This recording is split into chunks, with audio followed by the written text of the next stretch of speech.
നമസ്തേ. കഥകളതിസാഗരത്തിലേക്ക് സ്വാഗതം. നമ്മളിപ്പോൾ പഞ്ചതന്ത്രം കഥകളാണ് പറയാൻ ആരംഭിച്ചിരിക്കുന്നത്. പഞ്ചതന്ത്രത്തിലെ മിത്രഭേദം എന്ന് പറയുന്ന ഒരു തന്ത്രം പഠിക്കാനായിട്ട് പാടലീപുത്രത്തിലെ രാജാവായ സോമശേഖര രാജാവിൻ്റെ മഹാരാജാവിൻ്റെ 5-8 പുത്രന്മാരുണ്ട് അദ്ദേഹത്തിന്. എല്ലാം മണ്ട ശിരോമണികളാണ്, ഒരു വക അറിയില്ല. ഈ ദുഷ്പ്രവൃത്തി ചെയ്യുന്ന മണ്ടന്മാരായ മക്കൾ കുലം മുടിക്കുമെന്നുള്ള വേവലാതി കൊണ്ട് രാജാവ് സോമശർമാവ് എന്നുള്ളൊരു മഹാബ്രാഹ്മണനെ കണ്ട് കുട്ടികളെ പഠിപ്പിക്കുന്ന കാര്യം ഏർപ്പാടാക്കി. അദ്ദേഹം കഥകളിലൂടെ 6 മാസം കൊണ്ട് തൻ്റെ പുത്രന്മാരെ നല്ല മിടുക്കന്മാരാക്കി കൊടുക്കാമെന്നുള്ള വാഗ്ദാനത്തോടെ രാജകൊട്ടാരത്തിൽ താമസിക്കുകയാണ്. രാജകുമാരന്മാരെ കഥകളിലൂടെ പഠിപ്പിക്കാനായിട്ട് ശ്രമിക്കുകയാണ്. ഒരു ദിവസം ഒരു കഥ പറഞ്ഞു. ഈ 5 തന്ത്രങ്ങൾ പഠിപ്പിക്കുന്ന കഥകളാണ് പഞ്ചതന്ത്ര കഥകൾ. ആദ്യം ഞാനൊരു മിത്രഭേദം എന്ന തന്ത്രം പഠിപ്പിക്കുന്ന 19 കഥകളാണ് പറയാൻ തുടങ്ങുന്നത്. അതിൽ ആദ്യത്തെ കഥ സഞ്ജീവകൻ എന്നൊരു കാളയുടെ കാര്യം പറഞ്ഞു. അതിൻ്റെ കാരണം എന്താണെന്ന് വെച്ചാൽ നമ്മുടെ തലയിൽ എഴുതിയതുപോലെ നമ്മൾ വരുള്ളൂ. ഒരാൾ നമ്മളെ സഹായിച്ച് അതിൻ്റെ ബലം നമുക്ക് കിട്ടണമെങ്കിൽ നമുക്കൊരു യോഗം വേണം. നമ്മളെ ഒരാൾ ഉപദ്രവിച്ചാൽ നമുക്ക് യോഗം ഉണ്ടെങ്കിൽ ആ ഉപദ്രവം ഏൽക്കുള്ളൂ, ഇല്ലെങ്കിൽ നമ്മൾ രക്ഷപ്പെട്ട് കയറിപ്പോകും എന്നൊക്കെയുള്ള ഒരു ഗുണപാഠമാണ് ഈ കഥയിലൂടെ പഠിക്കുന്നത്. വർദ്ധമാനൻ എന്ന് പറയുന്ന ഒരു ധനാഢ്യൻ, മംഗളാരൂപ്യം എന്ന് പറയുന്ന രാജ്യത്തെ ധനാഢ്യൻ്റെ 2 വണ്ടി കച്ചവടത്തിന് സാധനങ്ങൾ കയറ്റിക്കൊണ്ട് പോകുന്ന വണ്ടി വലിക്കുന്ന 2 കാളകളാണ്. ഞാൻ ഓർമ്മിപ്പിക്കാൻ വേണ്ടി പറയാട്ടോ എളുപ്പത്തിൽ. നന്ദികനും സഞ്ജീവകനും ഇവർ കാളവണ്ടിയും വലിച്ച് ഭാരവും വലിച്ച് പോയി കാട്ടിലൂടെ യാത്ര ചെയ്യേണ്ട സ്ഥലത്ത് സഞ്ജീവകൻ എന്ന് പറയുന്ന കാളയുടെ ഒരു കാല് ഒരു കുഴിയിൽ അങ്ങോട്ട് തട്ടുമോ, കുഴിയിലേക്ക് ചാടിപ്പോവോ, വേറെ തട്ടുമോ ഏതാണ്ട് ചെയ്ത് എന്തിനു പറയണോ, കാല് നടക്കാൻ വയ്യാണ്ടായി, അത്രയും പറഞ്ഞാൽ മതി. ആ കാളയെ വനത്തിൽ ഉപേക്ഷിക്കേണ്ടി വന്നു. ധാരാളം ഭൃത്യന്മാരെ ഒക്കെ ഉണ്ടായിരുന്നു. ആ കാള ഒടുക്കം നിവർത്തിയില്ലാതെ കണ്ട് കാളയെ വനത്തിൽ നോക്കാനായിട്ടൊരു 4 ഭൃത്യന്മാരെ ഏർപ്പാടാക്കി. ആ കാളയെ ശുശ്രൂഷിക്കാനൊക്കെ ഏർപ്പാടാക്കി. പുല്ലും വൈക്കോലും അതിന് വേണ്ട സന്നാഹങ്ങളൊക്കെ ചെയ്ത് മറ്റേ നന്ദികൻ എന്നുള്ള കാളയും കൊണ്ട് അദ്ദേഹം തിരിച്ചു പോവുകയും ചെയ്തു. വർദ്ധമാനം കൊട്ടാരത്തിലെത്തി. മറ്റേ കാള സുഖമായി എത്തി. കച്ചവടമൊക്കെ അങ്ങനെ മുറയ്ക്ക് നടന്നു.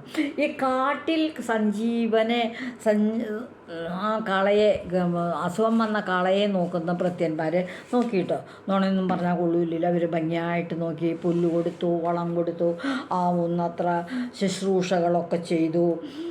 കുറച്ച് ദിവസങ്ങളായി സഞ്ജീവകൻ രക്ഷപ്പെട്ട് കയറിപ്പോകുന്നു. തെളിഞ്ഞിങ്ങനെ വരാനായിട്ട് ആരംഭിക്കുമ്പോഴേക്കും ഇവർക്ക് അങ്ങോട്ട് മടുപ്പായി. അവർ സഞ്ജീവകനെ കാള ചത്തുപോയി എന്നുള്ള നുണയും പറഞ്ഞ് നമുക്ക് പറയാമെന്ന് തീരുമാനിച്ച് അവർ തിരിച്ച് വർദ്ധമാനൻ്റെ വീട്ടിൽ പോയി. ഈ കാള വീണ്ടും ഒറ്റപ്പെട്ടില്ലേ കാട്ടില്ലേ. പക്ഷേ ഭാഗ്യം കൊണ്ട് കുറച്ച് ദിവസങ്ങൾ കഴിഞ്ഞ് അസുഖമൊക്കെ മാറി ധാരാളം തന്നെത്താനെ പോയി. പുല്ലും വെള്ളവും നല്ല പോഷകാംശമുള്ള പഴങ്ങളും അങ്ങനെയൊക്കെ കിട്ടി. സഞ്ജീവകൻ അങ്ങോട്ട് തടിച്ച് കൊഴുത്ത് മിട്ടുക്ക കാളയായിട്ട് കാളയുടെ ഒരു മൂക്കറ അങ്ങോട്ട് കേട്ട മറ്റ് കാട്ടുമൃഗങ്ങളൊക്കെ വിറയ്ക്കാൻ തുടങ്ങി. അത്രയ്ക്ക് കരുത്തനായി സഞ്ജീവകൻ. ഉപേക്ഷിച്ച് പോയിട്ട് ഇപ്പം എന്തുണ്ടായി, ചത്തുപോയി എന്ന് ഭടന്മാർ പറഞ്ഞിട്ട് ഇപ്പം എന്തുണ്ടായി? സഞ്ജീവകന് ഭാഗ്യമുണ്ട്, അവൻ നന്നായി രക്ഷപ്പെട്ട് കയറിപ്പോന്നു. അതാണ് ഈ 1ാമത്തെ കഥയിലെ ഗുണപാഠം. ഇനി സഞ്ജീവകൻ കാട്ടിൽ ഇങ്ങനെ മതിച്ച് മല കയറി നടക്കുമ്പോൾ ആ കാട്ടിൽ തന്നെ 2ാമത്തെ കഥ പിങ്കളൻ്റെ ഒരു സംശയം. പിങ്കളനൊരു സിംഹമാണ്. ഈ കാട്ടിൽ സഞ്ജീവകൻ വളരുന്ന കാട്ടിൽ താമസിക്കുന്ന കാട്ടിലുള്ളൊരു സിംഹം. ആ സിംഹനാണ് നല്ല കരുത്തന, മൃഗരാജാവ്. എല്ലാ മൃഗങ്ങളും സിംഹത്തിനെ കണ്ട ഉണങ്ങി നിന്നോളണം. ഇഷ്ടമുള്ള മൃഗങ്ങളെ പിടിച്ച് തിന്നുക. ദിവസവും സദ്യ പിങ്കളന്. ധാരാളം മൃഗങ്ങൾ, ധാരാളം ഭക്ഷണം. ഈ പിങ്കളൻ്റെ വിനോദം തന്നെ എന്താണെന്നറിയാമോ? നല്ല 1 കൊമ്പനാനകളുടെ മസ്തക അടിച്ച് പൊട്ടിക്കുക. ആനയുടെ മസ്തകത്തിൻ്റെ അടുത്ത് മുത്തുകളുണ്ടെന്നാണ് വിചാരം. മുത്തുകളുണ്ടെന്നാണ് ഒരു സങ്കല്പം കഥയിലേട്ടോ എന്ന് വിചാരിച്ചിട്ട് ഇവിടെ ഇപ്പോൾ ആനകളിൽ നിന്നും മസ്തകം അടിച്ചു പിടിച്ചാൽ ഒന്നും കിട്ടാൻ പാടില്ല. കൊമ്പ് കിട്ടും, ആന കൊമ്പെല്ലാം കിട്ടുള്ളൂ.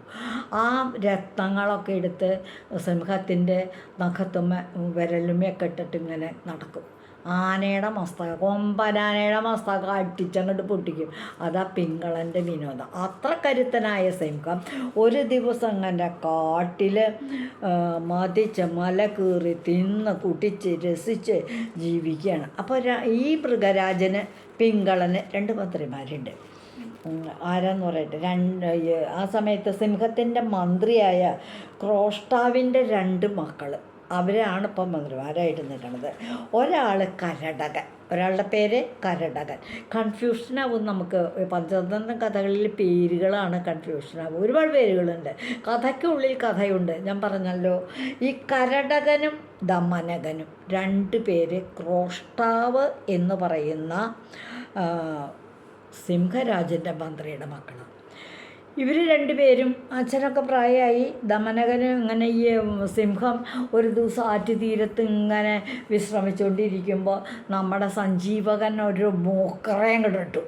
മൂക്കറ ശബ്ദം കേട്ട് കാട്ട് മുഴങ്ങി. അപ്പം പിങ്കൾ ഇതുവരെ കേൾക്കാത്തൊരു ശബ്ദമാണല്ലോ ഇതെന്താ എന്ന് വിചാരിച്ചു. മാത്രമല്ല 2 അടി എണീറ്റ് സടങ്ങട്ട കൊട്ടഞ്ഞ് എണീറ്റിട്ട് 2 അടി പുറകോട്ട് കിടന്നു. പേടിച്ചു പോയി. സിംഹരാജൻ പേടിച്ചു, മൃഗരാജൻ പേടിച്ചു എന്ന് പറഞ്ഞാൽ ആ ശബ്ദത്തിൻ്റെ വലിപ്പൊന്ന് ഊഹിച്ചോളൂ.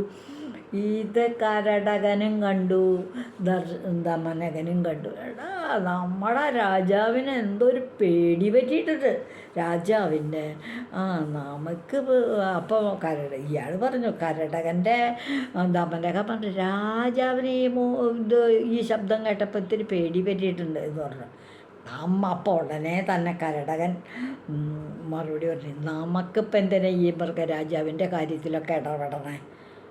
എന്താ മൃഗരാജാവിന് എന്താ സംഭവിച്ചതെന്ന് നമുക്കറിയണ്ടേ എന്നിങ്ങനെ പറഞ്ഞപ്പോൾ, വേണ്ട, പണ്ടൊരു കുരങ്ങച്ചൻ ഇത്തരത്തിൽ ആവശ്യമില്ലാത്ത ഒരു കാര്യത്തിൽ ഇടപെട്ടിട്ടുണ്ട്.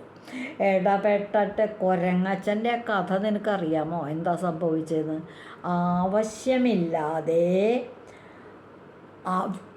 മറ്റുള്ളവരുടെ കാര്യത്തിൽ ഇടപെട്ട്, വേണ്ടാത്ത കാര്യങ്ങളിൽ ഇടപെട്ട് ചത്തുപോയി ഒരു കുരങ്ങച്ചൻ. വേണ്ടാത്ത കാര്യത്തിൽ ഇടപെട്ടിട്ട്. ആ ഒരു കഥ നീ കേട്ടിട്ടുണ്ടോ?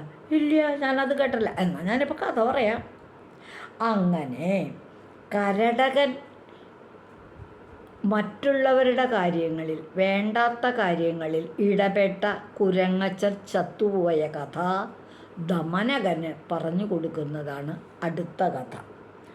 അതായത് മർക്കട ഇത് കുരങ്ങച്ചൻ്റെ മരിക്കാനുള്ള കാരണം.